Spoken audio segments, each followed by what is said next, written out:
الحمد لله وكفى وسلام على عباده الذين اصطفى أما بعد فأعوذ بالله من الشيطان الرجيم بسم الله الرحمن الرحيم قال الله بارك وتعالى في كلامه المجيد وفرقانه الحميد إنا أنزلناه في ليلة القدر وما أدراك ما ليلة القدر ليلة القدر خير من 1000 شهر وقال تعالى في مقام آخر والسابقون الأولون من المهاجرين والأنصار والذين اتبعوهم بإحسان رضي الله عنهم ورضوا عنه وقال النبي صلى الله عليه وسلم ثلاثة تحت العرش يوم القيامة القرآن يحاج العباد له ظهر وبطن والأمانة والرحم تنادي ألا من وصلني وصله الله ومن قطعني قطعه الله وقال النبي صلى الله عليه وسلم إن الله يرفع بهذا الكتاب أقواما ويضع به آخرين وقال النبي صلى الله عليه وسلم أصحابي كالنجوم فبأيهم اقتديتم اهتديتم وقال النبي صلى الله عليه وسلم إذا ظهرت الفتن والبدع وصبت أصحابي فقولوا لعنة الله على شركم أو كما قال عليه الصلاة والسلام آمنت بالله صدق الله وصدق رسوله النبي الأمي الهاشمي الكريم ونحن على ذلك لمن الشاهدين والشاكرين والحمد لله رب العالمين بشارت اہل ایمان کے لیے ہے بشارت اہل ایمان کے لیے ہے کہ جنت اہل قرآن کے لیے ہے کرو مل کے سب قرآن کی خدمت کہ رب کا یہ تحفہ انسان کے لیے ہے اور کیوں نہ ہو ممتاز اسلام دنیا بھر کے دینوں میں کیوں نہ ہو ممتاز اسلام دنیا بھر کے دینوں میں وہاں مذہب کتابوں میں یہاں قرآن سینوں میں الہی آج پھر صدیق جیسا ایمان پیدا کر الہی آج پھر صدیق جیسا ایمان پیدا کر عمر فاروق جیسا جری انسان پیدا کر حیا گم ہو جہاں پر وہاں عثمان پیدا کر علی المرتضی شیر خدا کی آن پیدا کر پہنچایا اسلام ہم تک یہ صدقہ ہے صحابہ کا پہنچایا اسلام ہم تک یہ صدقہ ہے صحابہ کا اٹھا جھولی دعائیں دے یہ فیض ہے صحابہ کا نہ آئے آنچ پیغمبر پہ یہ تھا مقصد صحابہ کا نہ آئے آنچ صحابہ پہ یہ مقصد ہے غلامان صحابہ کا اللہم صلی علی محمد وعلی آل محمد کما صلیت علی ابراہیم وعلی آل ابراہیم انکا حمید مجید اللہم بارک علی محمد وعلی آل محمد کما بارکت علی ابراہیم وعلی آل ابراہیم انکا حمید مجید نہایت ہی واجب الاحترام معزز مکرم محترم سامعین اعظام آج پہلی دفعہ آپ کی اس جامع مسجد عثمانیہ میں آپ کے خطیب صاحب مولانا آصف حیدر صاحب کی پرخلوص دعوت پر حاضری کا شرف حاصل ہو رہا ہے میرے دائیں بائیں علماء کرام کثیر تعداد میں موجود ہیں حضور نبی کریم صلی اللہ علیہ وسلم کے فرامین سنانے کے لیے ان علماء کرام کے سرپرستی میں کچھ باتیں عرض کروں گا جو مجھے موضوع ملا ہے وہ موضوع ہے عظمت قرآن اور فکر صحابہ حقیقت میں عظمت قرآن ہی فکر صحابہ ہے۔ صحابہ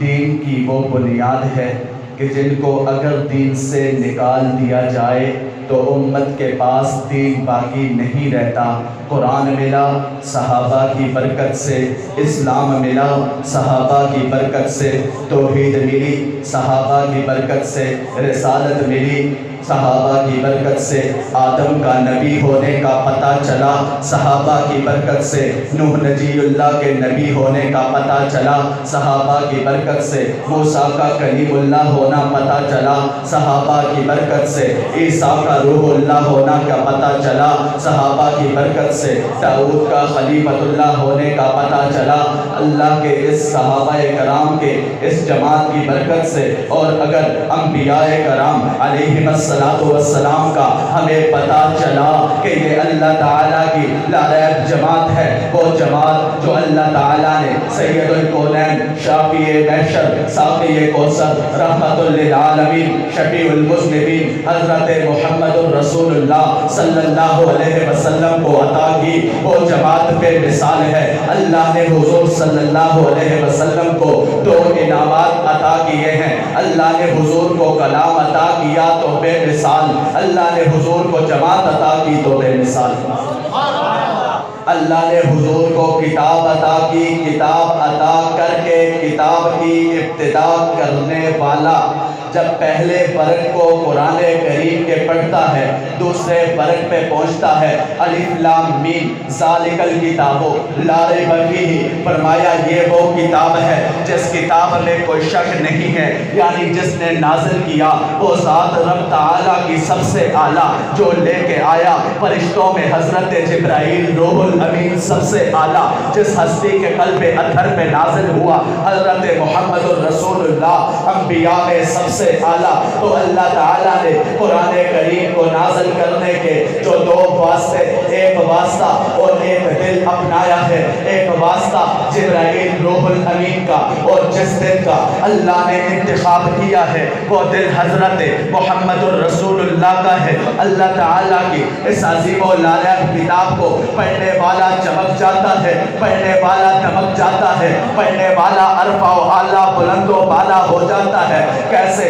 بچے نے قرآن کریم سنایا، مصلی رسول پہ کھڑا ہوا، عمر میں اس سے بڑے موجود ہیں، لیکن مصلی رسول کا حقدار اس بچے کو مانا گیا جس کے سینے میں میرے پیارے مدنی آقا صلی اللہ علیہ وسلم کا کلام تھا، اس لیے واضح ہوا یہ کلام سب کلاموں سے اعلیٰ ہے۔ اور اگر اس کو تھوڑا سا میں مزید آگے لے کے چلوں، بازار میں کپڑے بہت بکتے ہیں، کپڑا اٹھا کے ہم لے کے آتے ہیں، گھر میں پھینک دیتے ہیں، ہمارے گھر کے بچے اس کو اٹھا کے چومتے نہیں ہیں، آنکھوں سے لگاتے نہیں ہیں، بلند جگہ پہ رکھتے نہیں ہیں، کیونکہ وہ کپڑا ادنا سا کپڑا ہوتا ہے، اس کپڑے کی نسبت کوئی نہیں ہوتی۔ لیکن وہی بازار سے جب کپڑا خرید کے لایا جاتا ہے، اس کپڑے سے قرآن کریم کا غلاف اور جامہ بنایا جاتا ہے، پھر وہ قرآن کریم کا جامہ، قرآن کریم کا غلاف خدا خاصہ زمین پہ گرا ہوا معصوم سے معصوم بچہ بھی دیکھے اس کپڑے کو اٹھاتا ہے، اس کو چومتا ہے، اس کو بوسہ دیتا ہے، اس کو اپنی آنکھوں سے لگاتا ہے، اس سے اپنی پیشانی کو روشن کرتا ہے، اس کو اپنے دل سے لگاتا ہے، اٹھا کے بلند جگہ پہ رکھتا ہے، اس لیے کہ اس کپڑے کی نسبت قرآن کریم سے ہو جاتی ہے۔ پھر ذرا آگے بڑھیے، بازار میں آپ نے دیکھا ہوگا ہمارے گھروں میں لکڑیاں بہت ہیں، لیکن جس لکڑی کی نسبت قرآن کریم سے ہوتی ہے، جب لکڑی سے قرآن کریم کا رحل بنتا ہے، جب لکڑی سے قرآن کریم کا پھٹا بنتا ہے، پھر وہ لکڑی عام لکڑی نہیں رہتی، بلکہ معصوم سے معصوم بچہ جو گناہوں سے پاک ہوتا ہے، اگر وہ بھی اس پھٹے کے اوپر سے گزر کے جائے تو بزرگ کہتے ہیں بیٹا اس کے اوپر سے نہیں گزرنا، اس لیے کہ اس کی نسبت قرآن کریم سے ہے اور ہم اس کے اوپر قرآن کریم ہے۔ تو اللہ نے حضور نبی کریم صلی اللہ علیہ وسلم کو جو کلام دیا وہ کلام سب کلاموں سے اعلیٰ۔ تفصیل میں نہیں جاؤں گا، اس لیے کہ محترم مولانا شیر محمد صاحب دامت برکاتہ ملالیہ تفصیلی خطاب قرآن کریم کے متعلق کر چکے ہیں۔ تو قرآن کریم کتابوں میں سب سے اعلیٰ، قرآن کریم پڑھنے والا سب سے اعلیٰ، قرآن کریم پڑھانے والا سب سے اعلیٰ، قرآن کریم اٹھانے والا سب سے اعلیٰ، قرآن کریم کو اپنے سینے میں رکھنے والا سب سے اعلیٰ کیوں نہ ہو اعلیٰ؟ اس لیے کہ جس ذات نے قرآن کریم نازل کی وہ ذات سب سے اعلیٰ، جس ذات کے ذریعے سے نازل ہوا وہ ذات سب سے اعلیٰ، جس ذات کے قلب اطہر میں نازل ہوا وہ ذات سب سے اعلیٰ، جس مہینے میں نازل ہوا وہ مہینہ رمضان المبارک کا سب سے اعلیٰ، جس رات میں نازل ہوا وہ رات لیلۃ القدر کی سب سے اعلیٰ، جن صحابہ کرام میں پڑھا گیا وہ صحابہ کی جماعت سب سے اعلیٰ۔ تو اللہ کا کلام، اللہ کے رسول اللہ صلی اللہ علیہ وسلم کے انعامات میں پہلا انعام، دوسرا انعام قرآن کریم کو جب ہم دیکھتے ہیں تو قرآن کریم میں اللہ تعالیٰ فرماتے ہیں اِنَّا نَحْنُ نَزَّلْنَا الذِّكْرَ وَإِنَّا لَهُ لَحَافِظُونَ، بے شک ہم نے اس قرآن کریم کو نازل کیا ہے اور ہم ہی اس کی حفاظت کرنے والے ہیں۔ معلوم یہ ہوا قرآن کریم تا قیامت کوئی بدلنا چاہے وہ ذلیل ہو جائے گا، تباہ و برباد ہو جائے گا، صفحہ ہستی سے اس کا نام مٹ جائے گا، لیکن قرآن کریم کو کوئی مٹا نہیں سکے گا، اس لیے کہ ذمہ داری اس ذات نے اٹھائی ہے جو ذات سب سے اعلیٰ ہے۔ دوسری طرف دیکھیے میرے آقا کی جماعت سب جماعتوں سے اعلیٰ، میرے پیارے آقا علیہ السلام نے فرمایا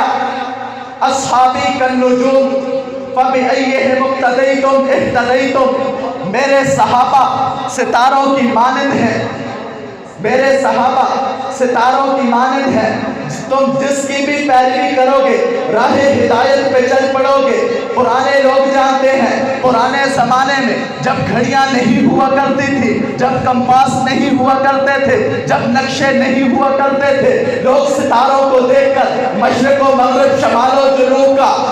تعین کرتے تھے، لوگ ستاروں کو دیکھ کے صبح صادق کو پہچان لیتے تھے، لوگ ستاروں کو دیکھ کے صبح کاذب کا تعین کرتے تھے، لوگ ستاروں کو دیکھ کے مغرب کی نماز کا عشاء کی نماز کا وقت دیکھا کرتے تھے، افق کو دیکھا کرتے تھے۔ اللہ کے رسول صلی اللہ علیہ وسلم نے فرمایا میرے صحابہ ستاروں کی مانند ہیں، جس کی بھی پیروی کرو گے تم ہدایت کو پہنچ جاؤ گے۔ لیکن اللہ تعالیٰ کے رسول کے صحابہ 1,24,000 صحابہ دین کے محافظ ہیں۔ اگر ہمارے پاس توحید ہے صدقہ ہے صحابہ کا، ہمارے پاس رسالت ہے صدقہ ہے صحابہ کا، ہمارے پاس اسلام ہے صدقہ ہے صحابہ کا، ہمارے پاس نماز ہے صدقہ ہے صحابہ کا، ہمارے پاس نماز فجر کی رکعتیں محفوظ ہے صدقہ ہے صحابہ کا، ہمارے پاس نماز ظہر کی رکعتیں محفوظ ہے صدقہ ہے صحابہ کا، نماز عصر کا ہمیں پتہ صدقہ ہے صحابہ کا،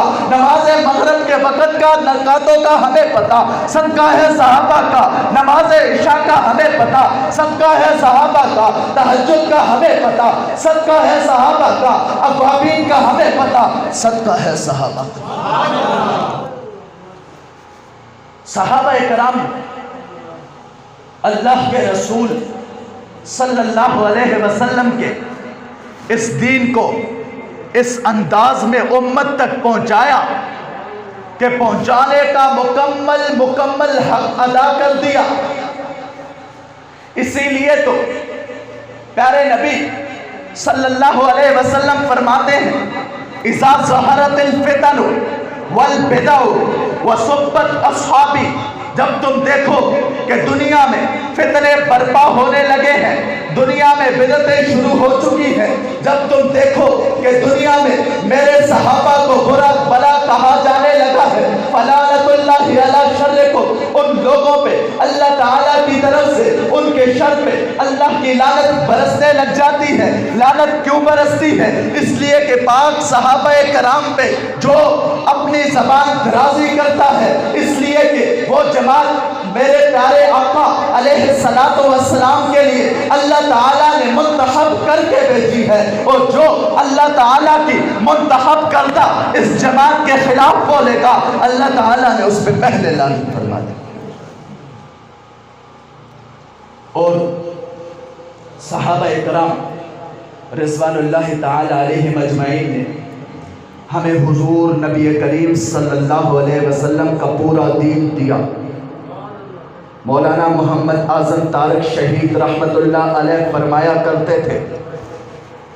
صحابہ کرام دین کا وہ پل ہے، اگر اس پل کو توڑ دیا جائے تو لوگ رسالت تک نہیں پہنچ سکیں گے، لوگ اسلام کو نہیں پہچان سکیں گے۔ آج ہمیں غزوہ احد کا پتہ ہے، غزوہ بدر کا پتہ ہے، غزوہ احزاب کا پتہ ہے، غزوہ خندق کا پتہ ہے، غزوہ خیبر کا پتہ ہے، فتح مکہ کا پتہ ہے، سرایا کا پتہ ہے۔ آج ہمیں دین اسلام کے اصل نقشے کا پتہ ہے، کلمہ توحید کا پتہ ہے، کلمہ شہادت کا پتہ ہے، اسلام کی حقیقت کا پتہ ہے، اسلام کے مذاہب کا پتہ ہے، اسلام کی عبادات کا پتہ ہے، اسلام کے معاملات کا پتہ ہے، اسلام کی معیشت کا پتہ ہے، اسلام کی معاشرت کا پتہ ہے۔ آج ہمیں اسلام کی ایک ایک چیز کا پتہ ہے۔ اگر صحابہ کرام کو دین اسلام سے نکال دیا جائے، ہمیں کون بتائے گا میرے آقا نے نماز کیسے پڑھی، ہمیں کون بتائے گا میرے آقا نے زکوٰۃ کیسے ادا کی، ہمیں کون بتائے گا میرے آقا نے روزہ کب سے کب تک رکھا، ہمیں کون بتائے گا میرے آقا نے حج میں کیا کیا، میرے آقا نے طواف کے کتنے چکر کاٹے، میرے آقا نے صفا اور مروہ کی سعی کتنی دفعہ کی، میرے آقا نے رمی جمرات کب کیا، میرے آقا نے احرام کہاں سے باندھا، میرے آقا کی عائشہ سیدہ عائشہ رضی اللہ تعالیٰ عنہ سے نکاح کب ہوا، حضرت عائشہ کے نکاح کے گواہ کون ہے، حضرت عمر کی رائے کب ہوئی، حضرت عمر کی رائے پہ قرآن کب نازل ہوا، حضرت عثمان بن عفان رضی اللہ تعالیٰ عنہ کے بارے میں، ان کی ازواج مطہرات کے بارے میں، میرے پیارے آقا کی صاحبزادیوں کے نکاح کے بارے میں، میرے پیارے آقا کے ازواج مطہرات کے بارے میں، حضرت عائشہ کے بارے میں، حضرت حفصہ کے بارے میں، حضرت میمونہ کے بارے میں، حضرت زینب کے بارے میں، حضرت زینب بنت جحش کے بارے میں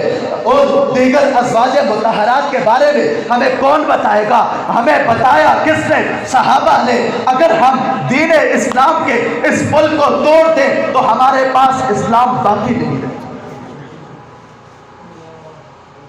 اسی لیے تو کہتے ہیں پہنچایا اسلام ہم تک، یہ صدقہ ہے صحابہ کا، اٹھا جھولی دعائیں دے، یہ فیض ہے صحابہ کا، نہ آئے آنچ پیغمبر پہ، یہ تھا مقصد صحابہ کا۔ اس لیے کہ آپ نے پڑھا ہوگا غزوہ بدر کے موقع پہ میرے پیارے نبی صلی اللہ علیہ وسلم جب 313 صحابہ کو اپنے ساتھ لے کے بدر کی میدان کی طرف جاتے ہیں، میرے آقا علیہ السلام اللہ کی بارگاہ میں دعا کرتے ہیں، اے اللہ میرے پاس یہی مٹھی پر جماعت ہے، اگر یہ مجھ سے چلی گئی تو میرے پاس یہ ساری محنت یہی ہے، اس کے بعد دنیا میں تیرا نام لینے والا کوئی نہیں ہوگا۔ سیدنا صدیق اکبر آئے، دیکھا میرے پیارے آقا علیہ السلام کی کملی مبارک کندھے سے نیچے سرک گئی ہے، فرمانے لگے اے میرے محبوب آقا، اللہ تعالیٰ آپ کو کبھی اکیلا نہیں چھوڑے۔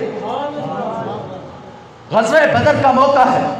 میرے آقا کے ساتھ 1000 کفار کی طرف جانے والے کون؟ صحابہ۔ غزوہ بدر کے موقع پہ کفار کے 70 بڑے بڑے سرداروں کو قتل کرنے والے کون؟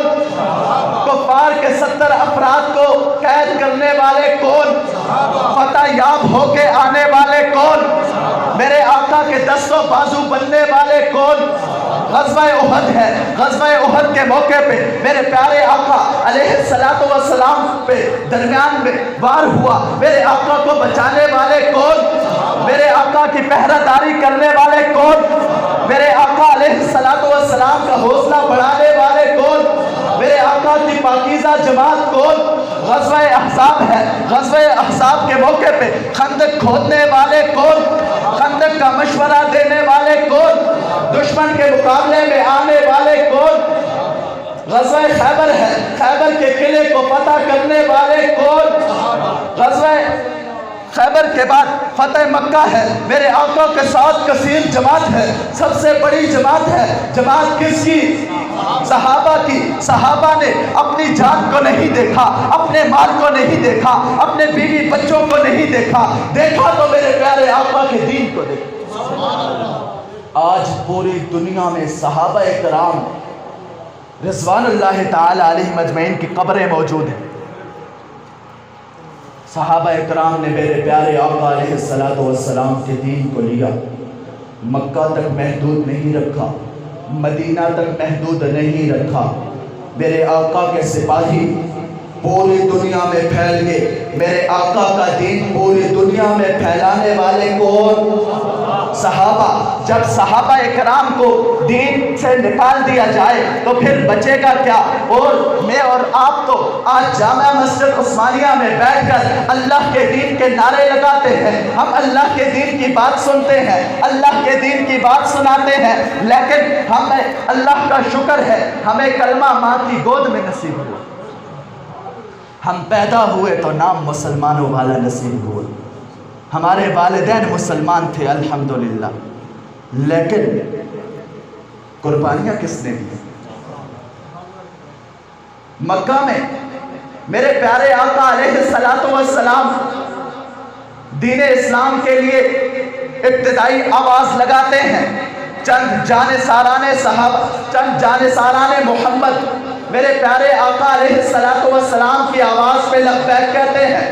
ان میں ایک دیوانہ وہ ہے جسے دنیا حضرت بلال حبشی کے نام سے جانتی ہے۔ حضرت بلال حبشی کا جب پتہ چلا کہ حضرت بلال نے اسلام قبول کر لیا ہے، حضرت بلال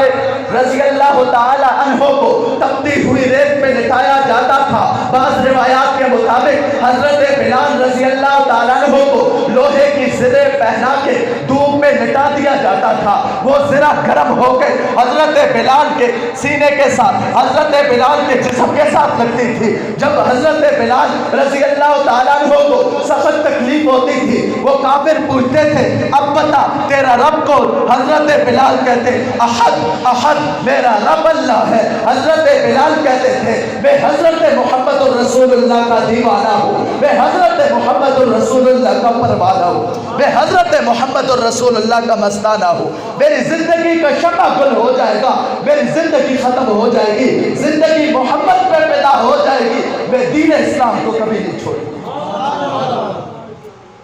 میرے آقا کے صحابی حضرت خباب بن ارت رضی اللہ تعالیٰ جب پتہ چلا ان کے آقا کو کہ حضرت خباب نے اسلام قبول کر لیا ہے، حضرت خباب رضی اللہ تعالیٰ عنہ کو تپتے ہوئے انگاروں پہ لٹایا جاتا تھا۔ زبان سے کہنا بہت آسان ہے، ذرا ایک منٹ کے لیے ہم سوچیں،